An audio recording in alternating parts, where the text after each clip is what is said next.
let's do this. Boom, boom. With my... If you ever watch any of these, not that I expect you to watch it, but like if you ever look at any of the live streams, the first like 20 seconds is like just dead air of me trying to figure out when it starts because there's like a 20-second delay to these things. So Really? Oh, weird. yeah. Okay.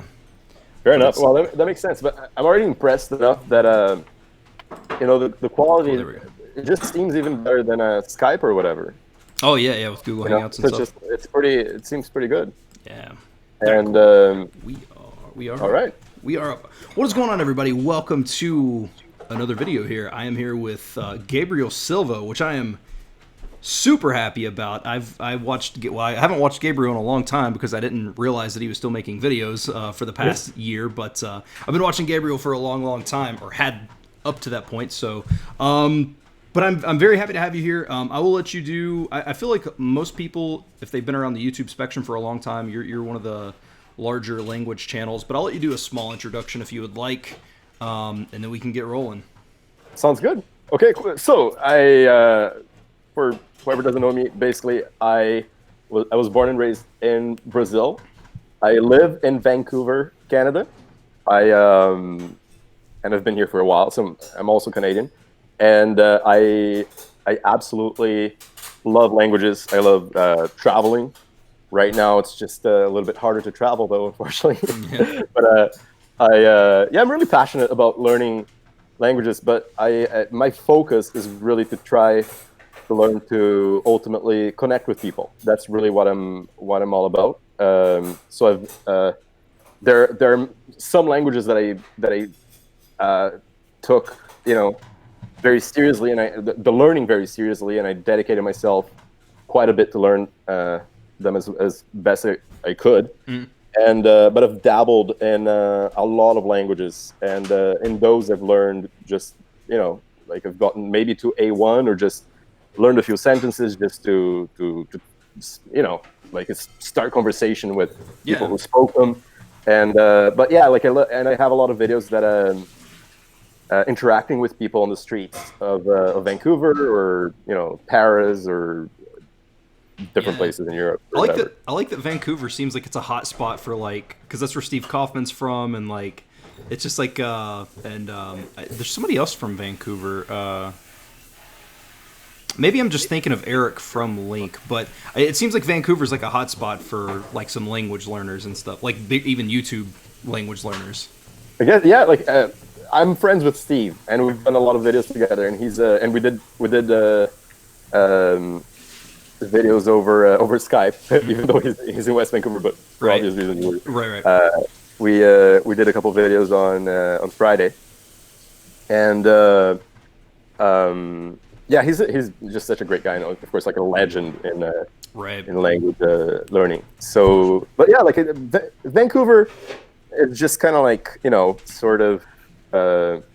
I feel that when I dated this lady in Maryland, like everything felt so central there. Mm-hmm. Like for instance, like DC, Maryland, Virginia, just like you can just like easily go to New York or whatever. So it's like there's so much going on there, right? Like versus here, Vancouver just kind of in a way feels like the middle of nowhere because just like there's just Seattle, and then of course you can take a plane to LA or whatever. But we're just like so much farther from everything. Yeah. That in a way, it feels like very isolated. But we get a lot of people, or we used to get a lot of people who would come here to learn languages. Yeah. And or to learn English. To learn English. Yeah.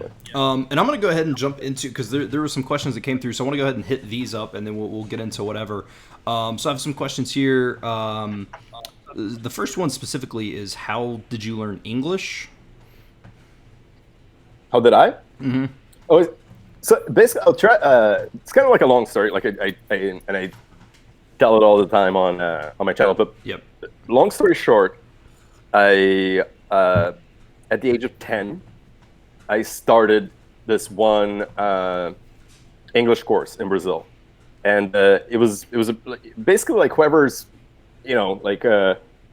able to afford it, because like they're expensive in Brazil. Like basically my father paid for this course for 6 years, so I did the whole course, and I did okay. I was like an all right student, and the funny thing is that like basically the Brazilians tend to be quite traditional and orthodox with language learning. So the mentality, especially back then, now it's changing a bit, but it was really like, to learn English, you have to go to one of these schools, and you have to just sit there and you have to pay all this money and take the course, and by the end of it, you'll be fluent. And now the interesting thing is that, like, yeah, I reached a decent level after those 6 years, but like when I moved here, initially it was hard to communicate, like in many levels. Like my accent was super thick, my understanding was poor, and I had my first Canadian girlfriend. She was very patient, and and like interacting with her family was just like a little bit frustrating initially, because like there was just so much that I would miss, and I legit I really thought that I was totally fluent before I came. And so yeah, that was kind of like interesting to sort of like adapt and finally sort of become more understandable too, because very often people would be just like, sorry, what was that? Sorry, what was that? Pardon? Like, Yeah. it was just so frustrating, because like it was just, in my mind, I was like really supposed to be all right, like already at the top of my game. Like I was supposed to be quite fluent, Right. but and I realized that wasn't really the case. Like that I still had long ways to go. So then I went to university, and I spent like really like a ton of time just really putting effort into developing like reading, developing my skills like overall, and so to eventually reach C2 in English. But now, like, I feel like that to express myself, especially on paper, I'm just better at English than Portuguese. Whoa. Because like academically, like I went to school here at the UBC, the University of British Columbia, and my major was finance, commerce, but I did a lot of electives, and I've helped a ton of natives, like so Canadian students and American students too, with essays, like just like writing essays and stuff. So basically, I academically speaking, like in terms of the grasp over the like writing and so on, I feel more comfortable with English now than Portuguese. In Portuguese, wow, that's pretty crazy. Like to think that you can get more more comfortable in like a second language, like versus your native language. Yeah, I know, it's bizarre too, because like very like often I'll say something in Portuguese that was just like actually a direct translation from English, and it just doesn't make as much sense. And it's just like, oh shoot, like I forgot that, like I should have used it. Like for instance, to make mistakes. So the other day I was translating that directly into Portuguese, saying fazendo erros, but actually like I should be saying cometer erros, so cometer, or just straight up errar. It was, to make mistakes. So in Portuguese, it's kind of like mistaking. So like, oh, eu erro. Gotcha. So it's bizarre, because like often I'll be like, oh shoot, is this English or is this Portuguese? I forget. Yeah. Do you get to use I mean, like, do you think part of that is maybe not using it as much from where you are in Canada, and English is like, do you still talk to like family on a daily basis in Portuguese or anything, or? Yeah, I communicate. Like I talk to my mom, my dad, my brother, in Portuguese, and I do my videos and interact with student, like with a lot of Brazilian students in Portuguese.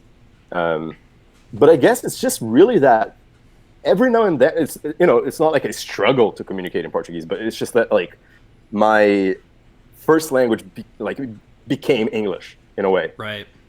So it's just like I really think in English normally. Interesting. As a result, like it's kind of like it's I'll botch things in Portuguese, but like the funny thing too is that like obviously, I think that as language learners, we're always constantly learning every language that we already know, right? Yeah. And so My best languages often they're slipping, so just like I'll forget stuff. I'll just make funny mistakes in them too. Even languages that I probably reach like C1 or whatever, like basically they start slipping too if I don't practice enough. So like it's funny how that works. But yeah, I wouldn't say like I would never say like, oh, I struggle to communicate in Portuguese. Yeah. But like every now and then it'll say something weird. Right. It just like slips your mind or something. That's it. Exactly. That's interesting. Let me see. Let's see. What's doesn't say anything specific. It just says, "What are your favorite books, movies, and TV shows?" And actually, we'll just branch this into because this is always a pretty common question in terms of vocabulary when you're learning a language. Because obviously there's people that do like the whole SRS thing. There's people who, just how do you pick up vocabulary when you're learning a language? Is it just through interacting with the language, like, or do you make flashcards, or what do you do in that regard? Yeah, I do a lot of stuff that's quite popular in the language community. So like I do use a lot of Anki. I do like physical flashcards too. And it also I guess depends on my level in a specific language. For instance, like if it's a bit higher, then I'll just do a lot of reading. For instance, if I'm interested in the literature or something like that, and also I do love text and audio, and so just sometimes I'll have like a big text, or sometimes it's just like the text associated with the from like a conversation or whatever. Yeah. From a vlog or something, and then whatever I don't know, then sometimes I just like throw that into Anki to just review it, or I'll do flashcards. And then I always use these always put vocab in context, right? So like I don't like to have like just single words here and there. I find that kind of useless. So I just like really try to just basically absorb. And sometimes what I really like to do, like one exercise that I really like to do is just like have, let's say, learn a new word, and I like that word, and I want to see it employed in different ways. So I'll go on any dictionary site, and I get like 3 or 4 examples, and I just like really drill them, be it in flashcards or Anki or whatever, and I like to say these sentences out loud, and try to really try to keep and like maintain and force to have like an active employment of that vocab. Yeah, constant exposure to it, and for sure, and all that stuff. Do you like when you're doing that? Because I know, like with Link. See, I use Link, Steve Kaufman's program, but I don't always try to use it, because sometimes like if I'm using Link and I see word, like I'll look up every single word, like if I need, and I find that if I'm reading, like for example, like if I'm reading a Japanese manga or something like that, I'll just skim through it, and if it's something that sticks out, then I'll look it up. So like sometimes I almost become too reliant when I'm using Link to look everything up. Do you look everything up, or do you kind of skim past that, or what's your process there? Like if you come across vocabulary you don't know. I really try to to strike a balance, right? Like I really try to avoid it as much as possible. Otherwise it can become like really interruptive, right? Like I was, for instance, I was actually reading Le Comte de Monte Cristo, like on Link, and it's Alexandre Dumas, and sometimes there's just like epic French vocabulary that's just like, what is that word? And but normally, because my French is pretty decent, like I'd be able to just if there was a word that I didn't know, I would understand what it was, like, or have a pretty solid idea of what it meant just through context. Yeah. If not, then like if if the sentence made no sense with that, like, and that didn't happen too often with French because of my level in it, but sometimes I'd come across a word and be like, no, I need to look this up. I need to see what that is. Then I'd go for it. But like I'd really try to but yeah, it really depends on your level, right? So if you're starting and you have no vocab, like then it's a bit, and also of course, like if you have no other similar language that you already speak that you can relate it to, then yeah, it's like an uphill battle to just like get to that level where you know maybe just the 1,000 more most commonly used words, then maybe 2,000, then 3,000, then you have like a good basis to sort of understand whatever 75, 80% of the text. Right. But yeah, I try to avoid interrupting the reading as much as I can, and try to grasp stuff with the context. Cool. That makes sense, because I think a lot of times if you're doing that too, because the idea of reading is to get into a flow, and if you're constantly breaking that up, like it's I don't know, I almost find that more damaging in the long term, especially if you're, you know, like for right now with Japanese, my goal isn't necessarily to understand what I'm reading, although that is the long-term goal. It's to actually train myself how to read faster in the language. Oh, cool. Okay. So, like, in terms of looking everything up, that's why I try not to, because if I do, that's counteracting what I'm actively trying to do. Yeah, fair enough. So something that I find funny is that, you know, obviously, it took me a while to sort of start reading faster in Russian, even though you know it's just Cyrillic is way easier than kanji, because you know for obvious reasons. But like the funny thing is that like I really initially when I started reading in Russian, and it took a little while really. I would just like read like horosho and then be like, oh no, okay, harasho. Then it's almost kind of like the brain is not yet ready to just sort of look at that word and recognize what it is and just, you know, fire that up in your brain. You're just like really reading syllable by syllable, and you're still not recognizing the each letter and so on. So yeah, like even with an alphabet that is easier than, you know, kanji or Mandarin characters, it took a while for me to get used to it.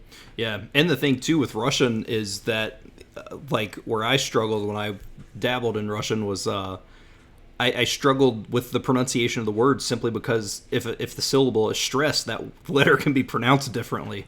And so, like, you know, if you didn't know where the stress was on the word, sometimes it would, like, I didn't know what the word was just because I was like, what? I don't understand where the stress is. Yeah, well, and the funny thing too is that like they have a bunch of things that are just kind of like some words that are you know how to show it. Like often the O is like an ah sound and so on. Like there are these things, but what I did, and sometimes I do still struggle with that. Sometimes there will be like a big word and be like, okay, how do I pronounce this? I'll have an idea. Often I'll be right. Sometimes it'll be just like, oh, like that's actually what it sounds like. Right. But what I did that I think that helped me in that regard was that I started Russian with Pimsleur and with Michel Thomas. So it just like initially I was just like, you know what, like I'm just gonna try to establish like an oral basis for like I want to communicate in Russian, and later I'll learn how to read it. So I think that it helped. Yeah. Because then, you know, like I already knew what stuff sounded like before I actually read it. Yeah. I remember I did Pimsleur for Russian for a little bit, and I remember one sentence from it. But the thing is like that one sentence I remember, like it doesn't. I don't think I'll ever forget it. And that's just я немного понимаю по-русски. Хорошо. Yeah. So like, but because I do think Pimsleur, I like Pimsleur personally. Yeah, I like it too. Like I used it for a lot of stuff. I think it's a cool start. Yeah. Oh yeah. Yeah, I think that's the thing. I think too many people, guys, and I know there's a ton of questions here, and I'm going to get to that. Get to your questions. We're just me and Gabriel. We're just kind of chatting right now. I'll get to some more of your questions here in a second. I don't want anybody to think that I'm just like avoiding you guys. But like the thing I think that people get in trouble with, especially with Pimsleur, is people look for everything to be this one-stop shop for fluency, right? People are like, "Well, I did Pimsleur and I'm not fluent." And it's like, well, first off, what does fluent even mean in your regards, because everybody interprets it differently, and second, it's there to get you started. Like that's basically every language program is to get you started. Yeah, no, absolutely. Like I don't understand that expectation either, and to me it seems like a bizarre expectation. It's just like how how could just like one individual program just make you absolutely fluent? Because you Yeah. you got to have significant exposure to the language from like different sources in order to become fluent, and that to me seems reasonable. You know what I mean? So like Yeah.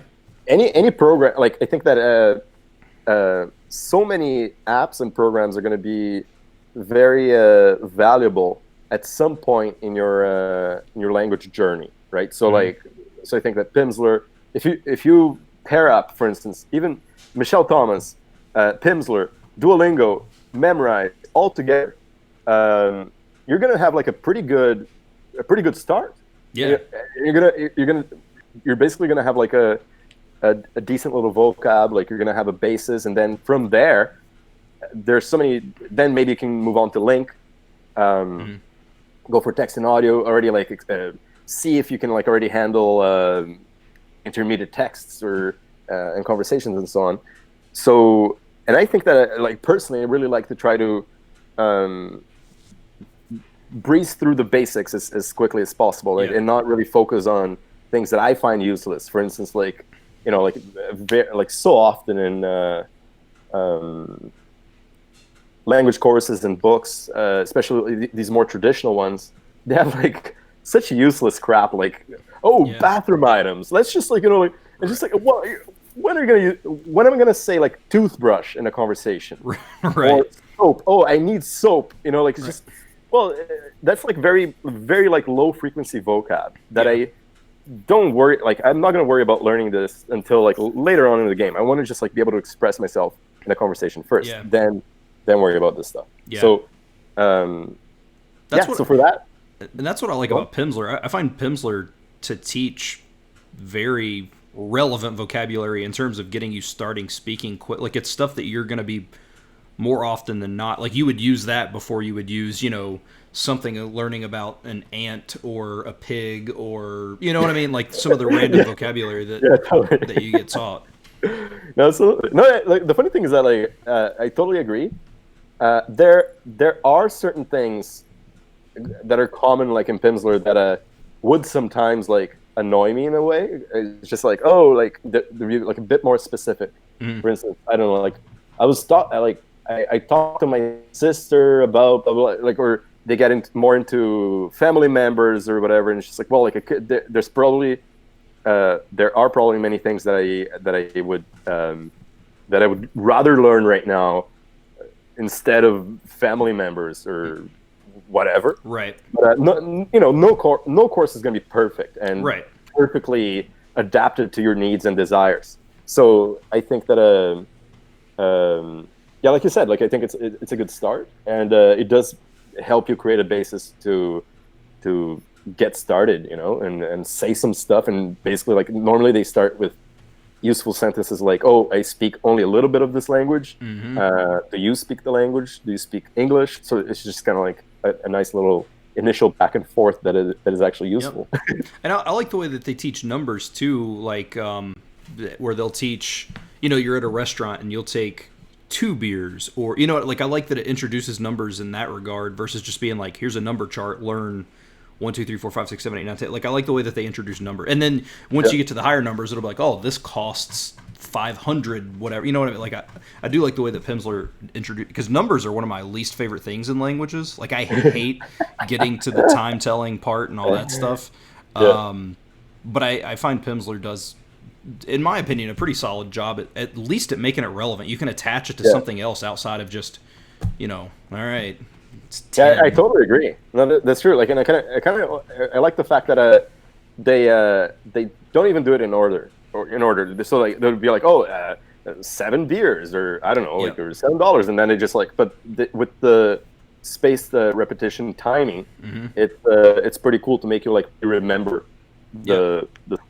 But and I also totally agree regarding telling time. It's just like when does it's 5:15 p.m. Like like when do you say that these days? So it's just like, well, but obviously it's important to learn the numbers. But I mean, most of the time, if you make plans though, it's like if I make plans with anybody, it's not even a time. It's just tomorrow, and then it's like you just kind of fill the situation out.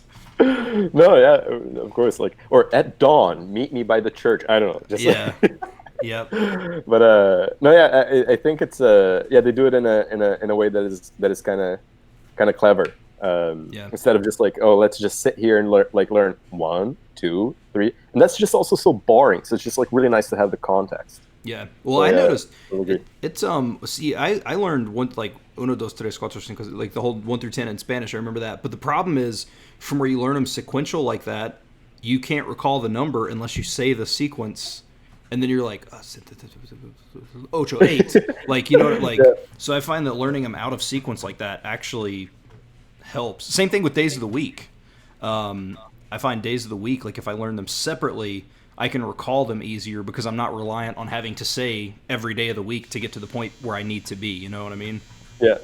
No, yeah, that's a pretty good point.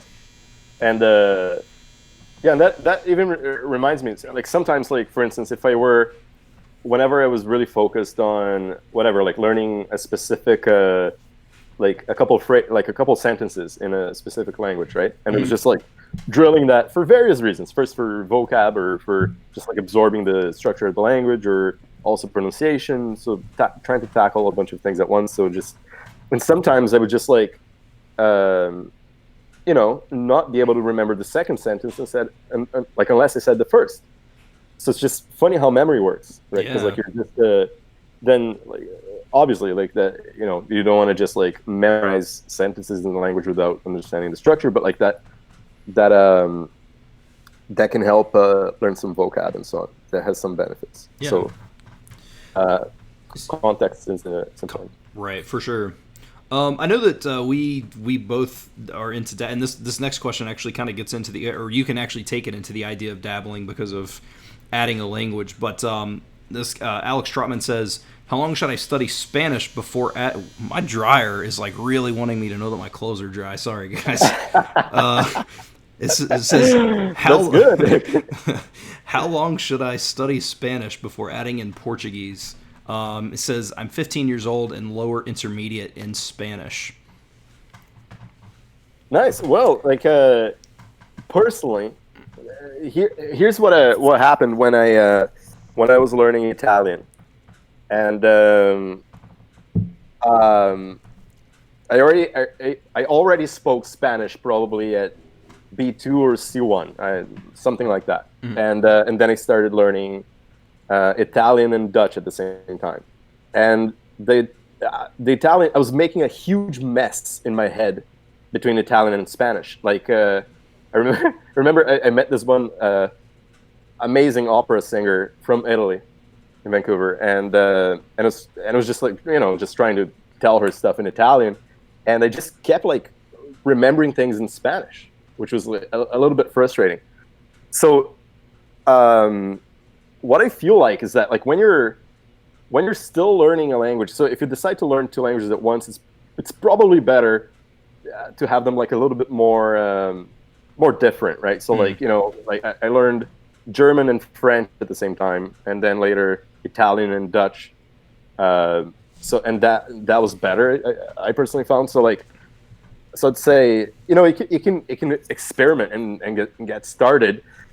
Spanish and Portuguese have like 89% mutual intelligibility or something like that. So, but if you start getting confused, you know, you can always like start focusing more on one over the other. But know though that in the long run, when you reach a certain level in Portuguese and Spanish, they're going to get more compartmentalized, like in your brain. They're going to get more like separate. But it's funny how the brain works in that regard. I find like, oh man, like I kept mixing things up, and every now and then I still do. Like sometimes I'll forget a word in Italian, and because I think that my Italian is at B2 at best, and so I need to review it and improve it. But like often, like I'll, you know, still mess up. But at the time when I was learning, it was rough. Yeah, always stick out. What sticks out to me in terms of mixing up languages is when I learned Esperanto. I would keep saying, like, the word for water in Esperanto is akvo, and I would always say agua. Like I just like I would default to it. So Close. Yeah. Now, what like when you're studying or one language in general, what is what is your just general kind of routine that you're going through in terms of like how long are you spending on stuff? I mean, even if you're doing two languages, how do you kind of decide to split the time? Like, how many hours do you spend on this versus this? Like, what is kind of your protocol there? So I guess it really depends on like how what my goal is, right? So if at some points I was just like, oh wow, like I really want to learn Russian, I really want to reach B2, like so I just really went for it or whatever. If I'm if I'm going through a phase in which I'm just like focused more on like other aspects of my life, because like like whatever, like I'm just teaching or doing work and appreciating those things, like then I'll be more. I'll just be more relaxed about it, right? So I won't spend that much time on it. But like normally, because it is a big passion for me, I do enjoy learning languages. I try to allocate a lot of time into it. So, I did this one 7-day challenge to learn as much Croatian as possible, and I put in like 40 hours that week. So I just put a ton of effort into it, like a ton of exposure, like a lot of shadowing, a lot of everything. I really put in time and effort into it, and it paid off. Like I learned a lot. Like obviously I didn't become fluent in a week, but Right. but I learned so much. And the funny thing is that like when I see, like sometimes like I'll just read a little bit and it's just like, oh wow, like I remember some stuff, and it just comes back to me. And it helps that I know, Russian, Right? Because there's some stuff that'll be similar. But I think that ultimately it's just like it's up to you. But like you can, if you're really serious about it, you can try to put in a lot of time and effort into language learning. Then you're gonna progress a bit faster. And but normally when I do two languages at once, what I'd like to do is just like do this 80-20 rotational system.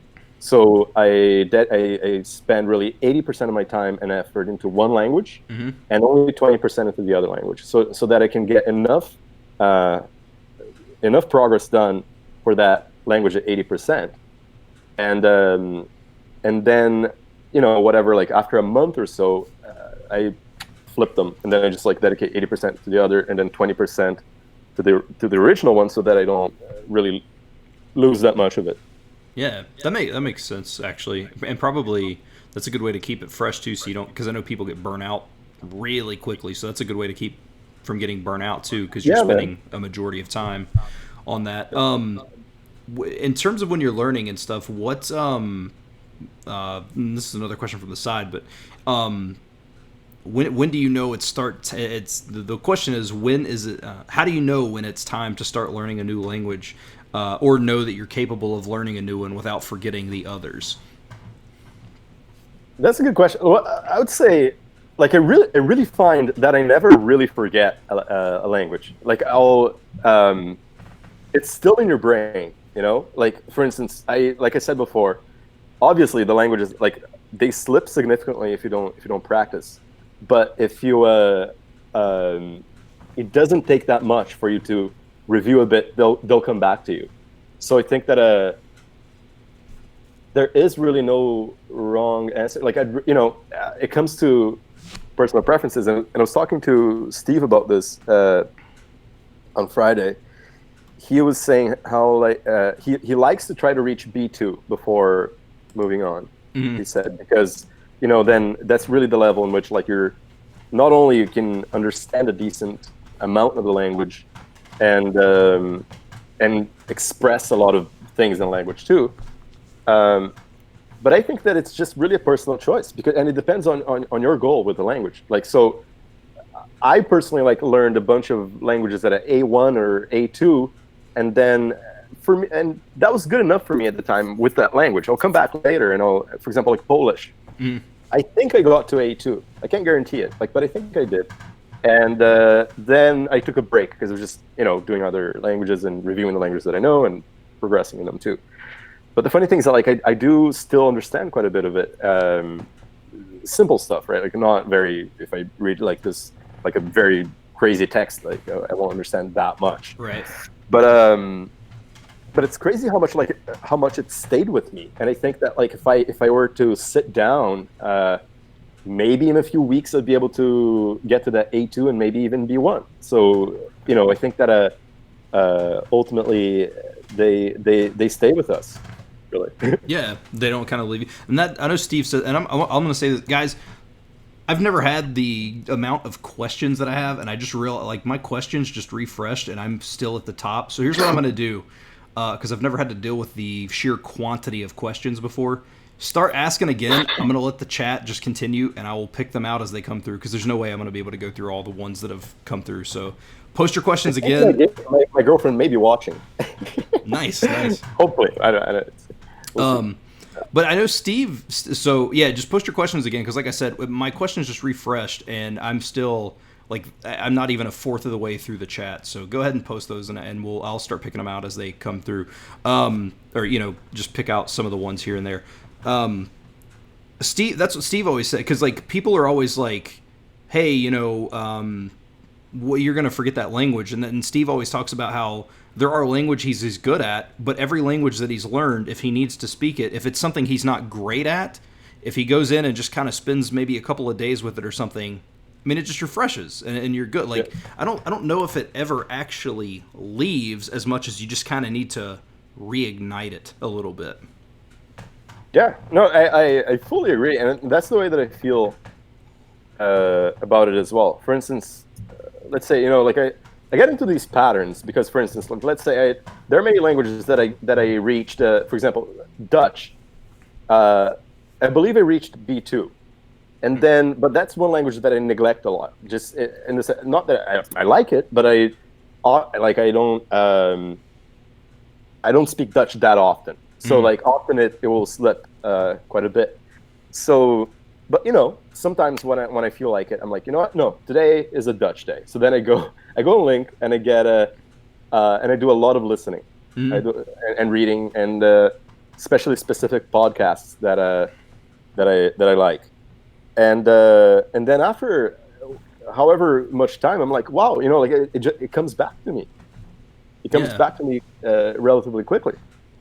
Now, if I'm out without practice, for example, like I was in Portugal in January, and I did some videos with I did so many videos with people like in different languages and stuff, and I spoke with a girl in Dutch, and I filmed that, and later I was just like, oh man, like I was rusty, that was rusty. Right. My Dutch was definitely rusty, but I still got switched back into English, like said like whatever I didn't know or whatever, but like got my point across. We communicated. It was fun, but I really thought like it's still there. Like so if I sit down and for example, like if I spend a week in Dutch, oh man, I'll be flying. I'll be the Flying Dutchman. Like right. But I think it stays with you for sure. Yeah, no, I totally agree with Steve. I can agree with that. Let me see.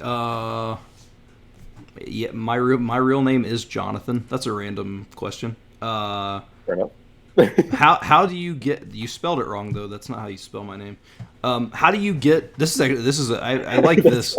How do you get from B1 to B2? Because I would consider that kind of that intermediate plateau.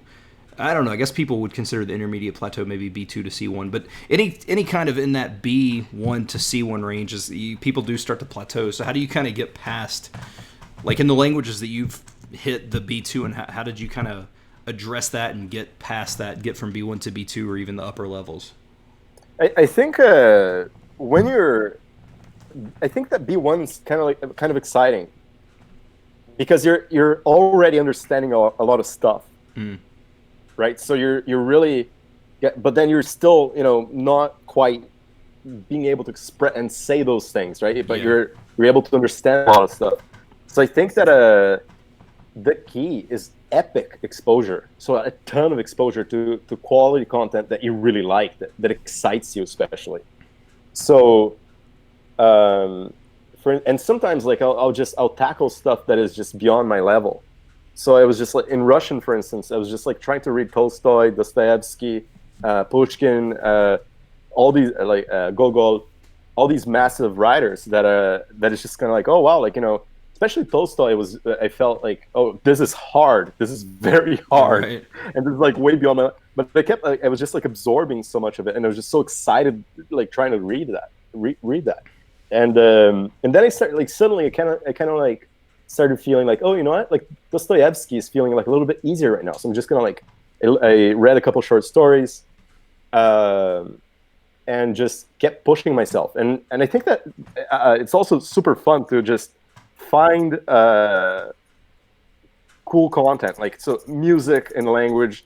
For instance, Russian is an example. Like there were so many songs and so many artists that I found that I was just like, wow, I love this stuff. Yeah. And I kept listening to those songs over and over again, and listening to getting that epic exposure is eventually going to push you over the edge. Do you find it because I've found this just in my own personal learning. I find it easier to use like immerse in that kind of content when it's not as close to your native language, because it is so different. Like there's almost like this mystique behind it, right? Like when I'm listening to stuff in Spanish or whatever, I'm always like I don't know, there's just not that mystique behind it because it's so similar to English in terms of, but when I'm listening to Japanese or anything in, like when I was doing Russian or when I was doing whatever it may be, like in terms of those languages that aren't similar at all, I found it easier to want to listen to it because of that just pure like this facade of just this, like, it's just so foreign, not, you know what I mean? Like it's just so much different. Do you find that it's easier to maybe stick with or surround yourself with that content because it is so different, and it's almost that, man, I really, really want to know what this is because it is so different from my native language? Yeah, like I personally, like I feel I think I'm very curious. So I think that that can light the fire, and it's just like, oh wow, like I really want to get into this to just get to that level that I can understand all this. I'm just afraid though that I think that some language learners may just feel a bit more intimidated though. So I think, like, especially for instance, Brazilian people's like learning English, for instance, they're like, oh man, like I get intimidated, I get overwhelmed if I try to get all this exposure, Right. to the English language, especially because, and then sometimes like they try to venture into some unknown territory, like, oh, I want exposure to British English, and then it's just like, and then in Britain they're just like so many different accents too. My girlfriend's from Liverpool, and I love her Scouse accent, but it's a very different accent. It's very distinct. So like if you're gonna have an exposure to that accent, like you get, like, some people are gonna feel overwhelmed. Right. And so I think that if you feel that way, go for it, right? But I think, and also, like, I'm mentioning, like, Portuguese and English are not even that distant, right? Like let alone Chinese or Japanese or for someone from a Western culture. But I think if that excites, like, I think that at the end of the day, it's just kind of like what excites you, what you're into, right? But as long as you don't get intimidated and keep going, that's a good thing. Yeah, I can agree with that. And that's what I'm doing. Like in terms of Japanese, because I've spent this whole time, I've off and on learned Japanese since 2009, and I have nothing to show for it because I've used the same study methods for 10 years, and like I've made not a lot of progress. So I went through like the pure immersion route, and like I'm just watching crap that I enjoy, right? I'm watching this girl play Mario Maker and this guy play Animal Crossing, and then I'll watch like some Japanese wrestling. Like, so it's stuff that I enjoy. So it's not like I'm studying or anything. I'm just enjoying hearing the language and stuff. Well, I think that at the end of the day, like, it's just for some reason, like, I keep using this expression because my friend said that this is just so random, but like normally when people say at the end of the day, they're not very smart. And then it just like started teasing him saying it all the time, which is kind of funny. But anyway, I think it depends on your goal, right? Like if you're doing something that you seem to enjoy, so like you're getting exposure to this content that you like. So I think that it's just like really about what you want to do with the language, and nobody has the necessity to just like, hey, if you start the language, you must be at C2 within like however many years or whatever. Otherwise what? Like if you reach a level that you like, if you understand enough of it in this stuff, like if you've reached your goal, that's cool. And if you haven't, like hopefully you won't get frustrated and you'll keep going. Yeah. But like I think that it's really about your needs, your desires, and your goals for the language. Yeah, it's easy for people, especially for people who make YouTube videos. It's easy for people to sit behind a keyboard and criticize people, but at the end of the day, I mean, if you are, I say that phrase all the time. Also, I say it all the time now, man. But you're a smart guy. But if that is what if your goal is to be A1 in 50 languages, who is anybody to tell you that's not? Absolutely. Yeah. I don't understand that uptightness about oh no, hey, if you have to like learn. If you can't have a philosophical discussion in the language, you can't say a word. It's like, what's the point? No, I wanna learn. Sometimes like I'll know like 3 sentences of a new language that I did on Pimsleur or whatever. Yeah. I wanna go out and I wanna say them to people that if they speak that language. Yeah. So and nothing's gonna stop me from doing that. I'm gonna film it too. Yeah. I'm gonna post it on YouTube. So just kinda like, and that's what I like, like and I think that if, for example, like if someone.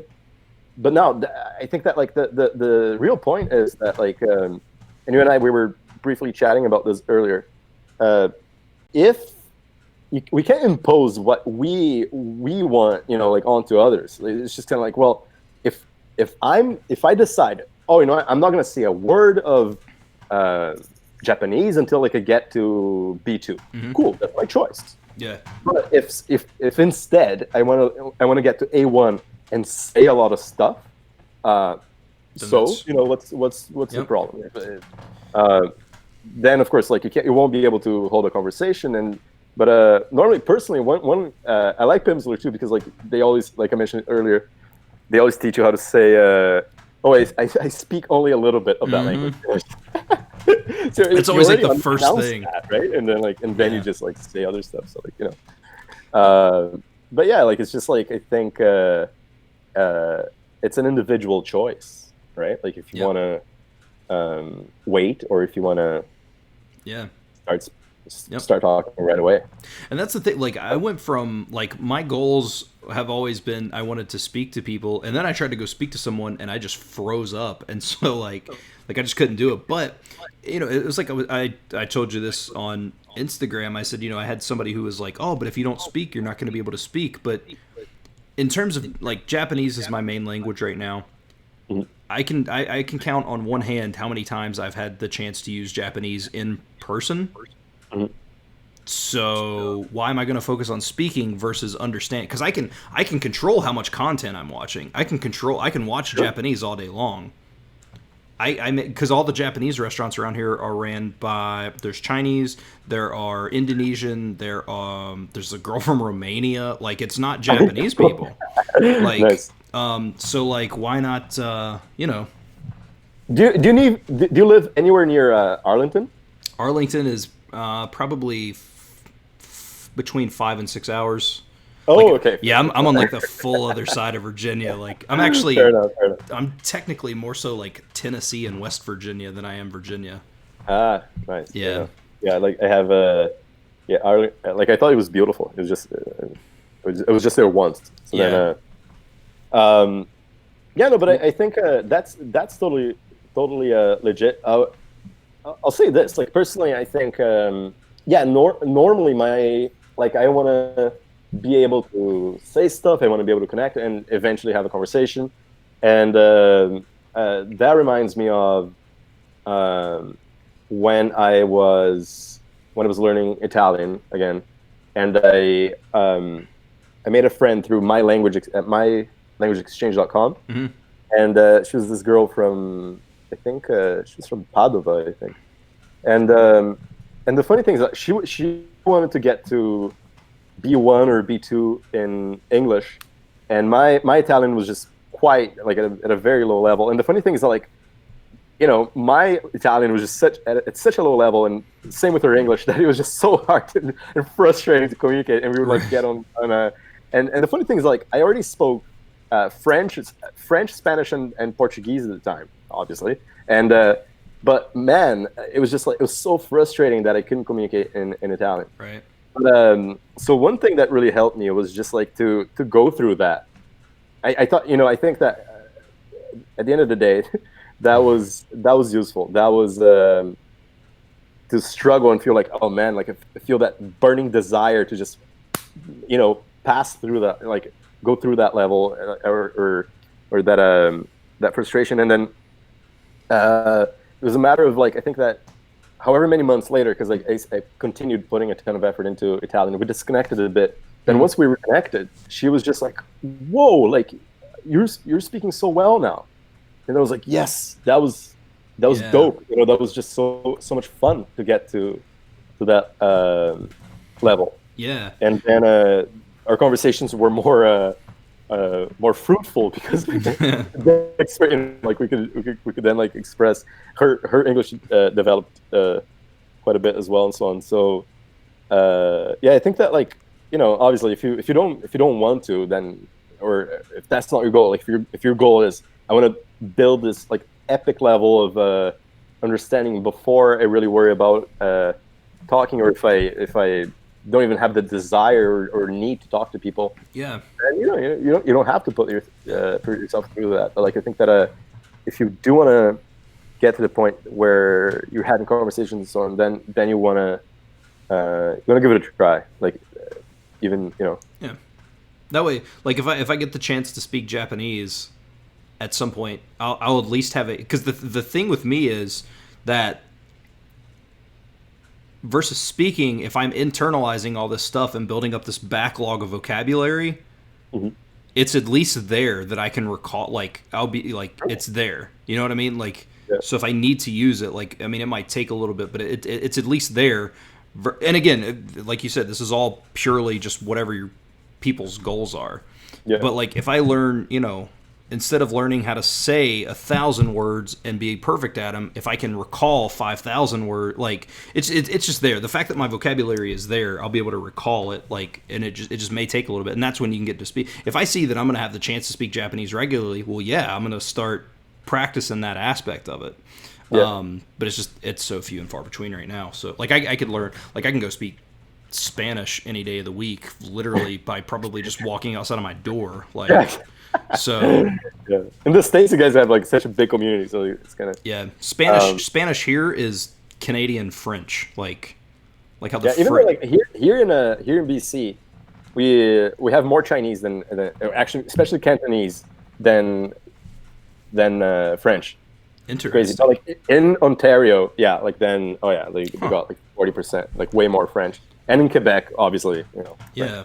But west coast of Canada, it's mostly Anglophone, and then we have here specifically in Vancouver, we have a lot of Cantonese speakers and some Mandarin, but like a lot of people from Hong Kong, and not that much French, which is kind of funny.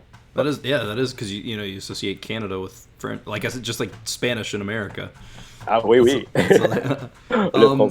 This might be a little tough to answer, but I figure just to kind of start wrapping things up, because we're getting close to that hour mark here.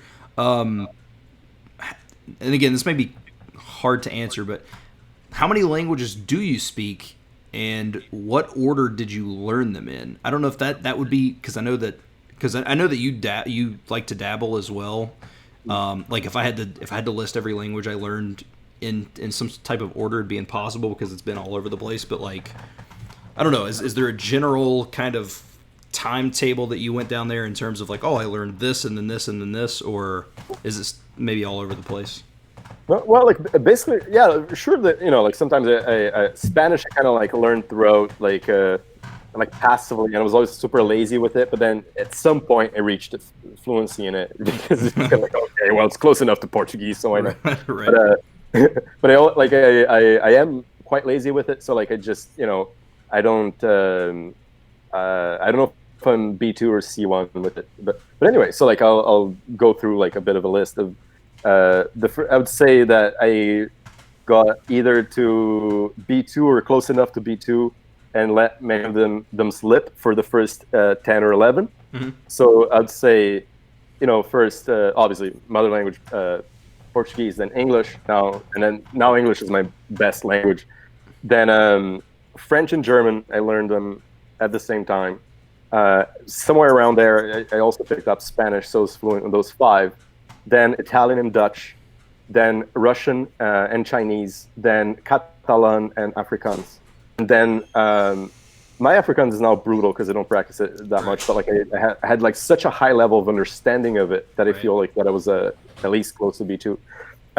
Then I would say then I dabbled in so many. So like I dabbled in Arabic, Hebrew, Japanese. My Japanese is super basic, but like like some Japanese, a little bit of Korean. Then Czech and Slovak. I may have gotten to A2 as well. Romanian, I may have gotten even to B1. Then Croatian, I did the challenge, then I kept going a little bit. Polish, like I said before, I may have reached the A2 as well. Don't know where. Hopefully, get to B1 and beyond in the future. So a bunch of Ukrainian, some Ukrainian, so like a bunch of Slavic languages, right? Because like they were fun to learn. Yeah. Then a bit of Tagalog, dabbled in Indonesian, and that's about it, I think. That's a pretty well. Have you ever done like? I was trying to think of anything that I've dabbled in that maybe that you have that I didn't hear. Did you say have you dabbled in like Vietnamese or anything? Not yet, but I want to. Man, that's so. Because I love the food. It's well, and like, the people are so nice. Dude, that's every time I mention Vietnamese, that's always my thing. Like, no language that I've ever studied has had the support system that Vietnamese has. Like, the moment that I even thought, I think I'm going to learn Vietnamese, like my inbox was just like, I'm Vietnamese. Let me help. I want to speak. And I was like, okay, cool. Yeah, like they really. And I think I made this point. I had a podcast with a guy who's learning Vietnamese. His girlfriend's Vietnamese. He's learning Vietnamese. Like I don't know, a couple of weeks ago, maybe a month ago. And like, I think that the thing is Vietnamese is like the forgotten like language of Asia, right? Because when you think of it, you're like, I'm going to learn Mandarin, or people generally just say Chinese, whether it be Cantonese or Mandarin, Japanese or Korean. But it's like, no one's ever like when you think of Asia, a lot of people don't even think about Vietnam or Vietnamese. So it's almost like they're like, yes, learn our language. We're also here. Like, yes, we're totally awesome. Yeah, that's sweet. Like I think that one thing that just seems to intimidate people is just like like the tones in Mandarin. Initially they're challenging, but they're relatively easy, right? So like once you master them, then there's just like those tones. That's that. Yeah. I hear that the tones in Vietnamese are a lot harder. That's at least what I heard. To master and to like reach a level in which like you're just being able to say them really properly. Yeah. So it's brutal. It's so brutal. Oh man. So yeah, hopefully a project for the near future. Who knows? And then all right, yeah, I'm gonna wrap it up. I think with this question because it's actually pretty good. Okay. Do you think it is necessary to study the grammar in Russian? How did you go about it? Yeah. Well, like it's not a all the cases and the declensions and so on. I think that one thing that helped me was initially, at least, it was Pimsleur, to just get and understand, like, just be able to say stuff, right? Like, and all the genders and stuff. But yeah, I did do quite a bit of just grammar exercises in German, in Russian, and German too, of course. But in Russian, and but I think that one thing that really, really helps me is to just like have those declensions and examples. Like everything in context and really drill those phrases. For example, like na ruskom yazykie, so like you have that like formed, and then like na любом yazykie. So you know how to use it. You know how to apply the the declensions in different genders in different cases, and have a ton of examples to really drill them. Yeah. Otherwise, it's just yeah. Like, I mean, there's 6 cases. You gotta there's 3 genders, and you need to cleanse everything properly. So. Okay, that's cool. I know that Steve Kaufman's always like, hey, just he's like the whole like let it wash over you type of thing, and you'll kind of slowly pick stuff up. But I know that there's some, especially depending on what your native language is, but I presume if you're an English, actually I know this guy's an English speaker. It's no matter how much you let it wash over you, still at some point have to kind of at least look into what it is sometimes, like just to kind of get an idea for it. Well, especially because I think that, Russian, especially for like an English speaker, right? Like, or a Portuguese speaker, like there aren't like, you're not decleansing the nouns. Right. So it's kind of like, you have to have an idea of what's going. Sure, if you have like a ton of exposure to the language, you're just gonna be able to pick that up and start recognizing the patterns. But yeah, it's nice to have an idea. So I agree. Cool. Well, Gabriel, thank you so much, man. That was an hour, and I'm going to let you go because I know that you're a busy man. Thanks, everybody, for watching. Sorry I didn't get to the questions. Like, there was just a lot. So, but thanks, everybody, for watching. Hopefully you guys enjoyed, and maybe, in a little bit we can have Gabriel back on and chat some more. So thank you all for watching. I feel like everybody probably knows who you are, but if you don't, I left a link to his YouTube channel in the description below, so you can go check that out. So thank you all, and I will see you guys actually tomorrow night. I have another stream tomorrow night with somebody else, so I'll see you guys then. Sounds good.